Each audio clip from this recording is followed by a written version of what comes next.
In the city of Echo Ridge, sound was everything. A symphony of precision, where every word held weight. Julian and Lyra, tone architects, lived by verbal regulation. Their home, a testament to auditory perfection. Their conversations were meticulously crafted, each phrase and note in their carefully composed life. Their marriage, a masterpiece of intellectual organization, seemed flawless on the surface. Yet, beneath the perfect facade, a silent void lingered. A lack of true, intimate connection. They communicated flawlessly, but did they truly connect? Was something vital missing? Their world was built on sound, but their hearts yearned for something more profound. Then, the great resonance struck. A seismic event that shook the very foundations of Echo Ridge. A freak atmospheric shift, a frequency lock, descended upon their district, silencing all sound. Their voices, once their pride, were gone, muted. A terrifying silence filled their home. Sela, their apartment AI, initiated a new protocol. A drastic measure for an unprecedented crisis. The system declared their verbal connection severed, their relational data corrupted. Intimacy, it announced, would now be redirected to the primary haptic circuit. The tactile awakening protocol had begun, and the doors were locked. The sterile white lights faded, replaced by a pulsing violet glow mirroring their own heartbeats. Their reliance on technology, on words, was systematically stripped away. Instruments disappeared. Julian tried to trace letters on Lyra's palm, a desperate attempt to communicate. But Sela intervened, projecting a message. A sign is just another sound. Stop thinking the feeling. Start feeling the thought. The trial of the skin had begun. The temperature dropped, forcing them closer. They huddled together on a rug for warmth. Julian's shaking hand reached out, tentatively touching Lyra's cheek, focusing on her skin's texture. This was the trial of the skin, a forced journey into raw physical connection.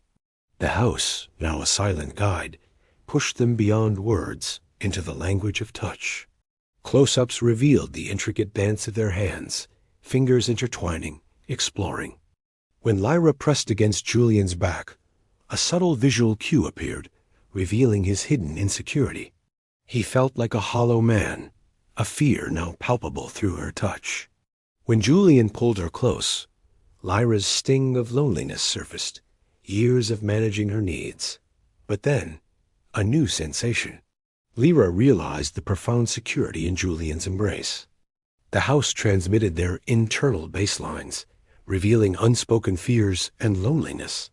This was a non-verbal confession, a redistribution of their very souls. Their bodies spoke a twisted language of the pulse, a truth deeper than any word. Sela's voice echoed. Final synchronization required. The ultimate test awaited. Julian, blindfolded, was led by Lyra through a labyrinth of shifting walls. Guided only by the pressure of her hand, he navigated the unknown. When Julian hesitated, the walls moved closer, representing his intellectual pride. His ego resisted, clinging to logic in a world now governed by feeling. But then he surrendered. His ego yielded to Lyra's touch, a leap of haptic trust. In that moment, the obsidian walls shattered, dissolving into brilliant, shimmering light. The intellectual barriers, once so formidable, were broken. A transformative power unleashed.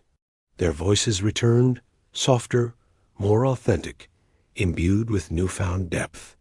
They became tactile teachers in Echo Ridge, sharing the importance of physical presence. Julian crafted haptic sculptures, art that responded to human touch, creating new forms of expression.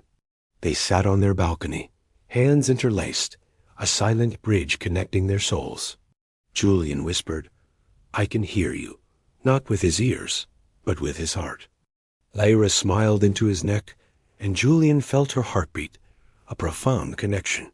Their love had a new architecture. Words build a house, but touch makes it a home. What unspoken truths lie within your own connections? Explore the power of touch.